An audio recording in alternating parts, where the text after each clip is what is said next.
Is there a group of remorseless killers stalking America's waterways? This is the most terrifying unsolved mystery that the FBI won't even acknowledge exists. And there's evidence that it's still happening today. This is the story of the Smiley Face Killers. In the summer of 1980, two friends leave a Minneapolis bar at 1 a.m. both very drunk. They stumble toward the nearby Mississippi River, and one of them falls right into the water. His buddy tries to help him out, but can't pull his heavy, uncooperative friend from the river's grasp. And within seconds, he too succumbs to the current and disappears beneath the murky water. At least that's what the police are told. The only witness, a bartender, later admits he didn't see what happened, but thought they were just joking around. It was only when they failed to show up for work the next day that their families reported them missing. And it would be 3 weeks before their battered bodies were pulled from the river. But when toxicology reports showed they had lethal amounts of alcohol in their systems, the police chalked it up to an accidental drowning and closed the case. Fast forward to 1992. Two men are enjoying a night out in Chicago. They visit several bars, then get into a massive fight with a group of men at around midnight. They're thrown out of the bar and make their way home along the Chicago River. One of the men loses his footing and falls into the dark water. The other tries to save him, but he too gets sucked under. This time, witnesses claim they were attacked by a group of men who are trying to steal their stuff. But when the bodies turn up 4 days later, the police ignore the witness statements and go with the toxicology report again, ruling it another accidental drowning. This would continue to happen over the years, dozens of times across the U.S., always a white male victim, normally athletic and college-aged, found drowned in a river or lake after a night out drinking with friends.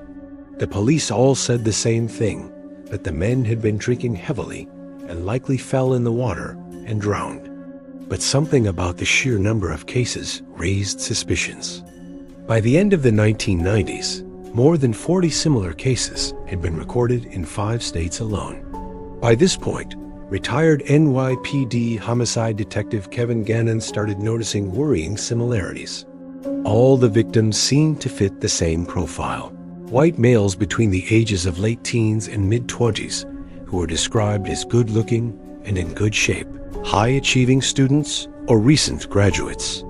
Many of the victims were honor society members, athletes, or had degrees in engineering or science. There was also a disturbing similarity in how they disappeared, all after a night out drinking with friends. In nearly every case, the victim had been at a bar where they met a group of people and then went drinking with them until they vanished. But what really got Gandolfini's attention was that many of the bodies turned up days or even weeks after they disappeared, and they appeared well preserved, suggesting that they hadn't been in the water nearly as long as the police believed. This was especially true of a victim from 1988 who was found 6 weeks after he disappeared. At first, the police called him a missing person. After a month, they held a press conference announcing that they believed he had drowned because they found his driver's license in his car and his blood in his busted sports car, which was parked close to the river. But the blood wasn't in the car. When the cops returned to search for his body, they never found it, even though they searched the river daily for weeks. But 2 months after he disappeared, it just appeared on the bank, relatively fresh. There was no sign of trauma to the body. So the police stuck to their story, even though everyone knew that it took far longer than 6 weeks for a human corpse to decompose. To this day, it remains unclear whether the authorities simply forgot about him or if they were covering up signs of foul play. When NYPD homicide detective Anthony Dort heard about Ganadoli's concerns, he began digging into cold cases in New York City. He soon realized that many of the disappearances shared chilling similarities with those in Minnesota. All of the victims were white, upper-middle-class males who enjoyed going to bars. But that wasn't all. When he visited some of the sites where the bodies were recovered, he noticed a strange symbol scrawled on nearby walls or buildings. a smiley face. The detectives found other smiley faces spray painted on building walls and fences around the city. There were even a few carved into trees.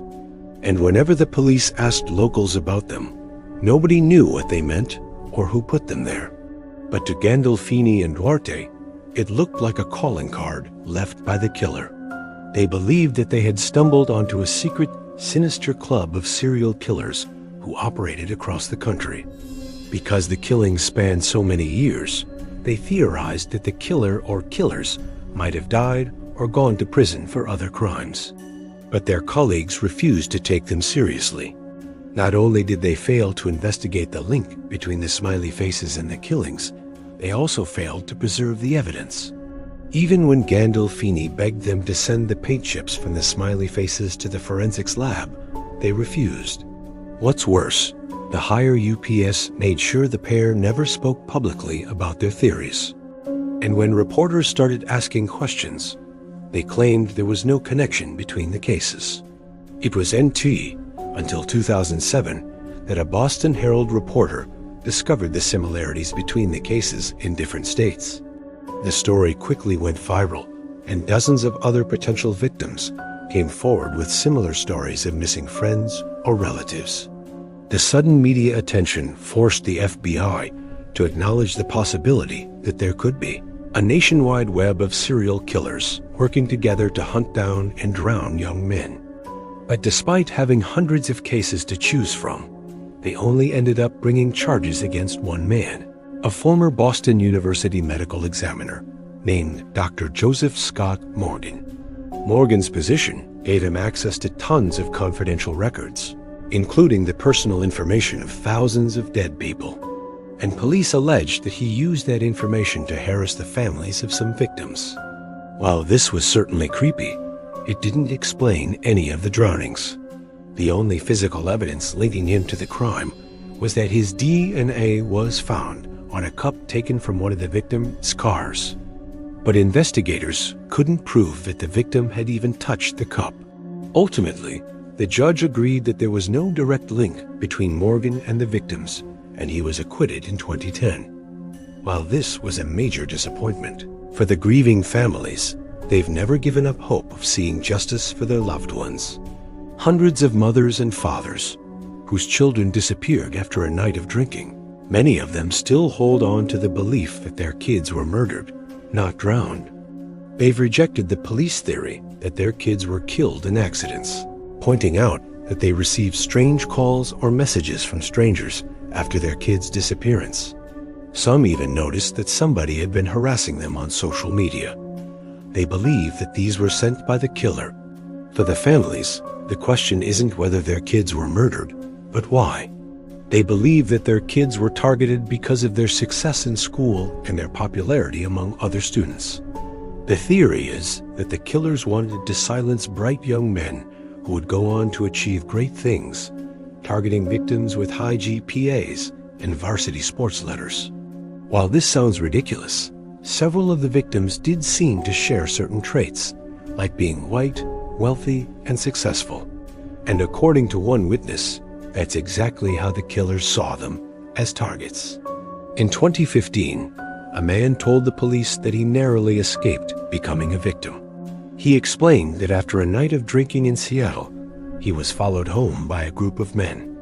He knew something was wrong when he caught them following him and his friends, and then watching them from across the street. When he finally got inside his apartment, he found that the doorknob was wet. He assumed that someone had spilled something and laughed it off. But later that night, he woke up and saw a man standing over him holding a blue and white cloth. Startled, he slapped the guy, who punched him in the face, sending him crashing to the floor. He tried to run away, but the guy grabbed him by the hair, yanked him back, and dragged him toward the door. That's when he blacked out. He woke up later on a beach with no memory of what had happened. While the police didn't take his story seriously, it might explain some of the cases where the victim showed signs of foul play. Unfortunately for the families, there's nothing they can do because the statute of limitations has expired in most of these cases. And there is little chance that the FBI will ever take on the case since there are no current leads. While the murders may have stopped, the killer or killers are still out there somewhere, living among us and laughing about their clever trick.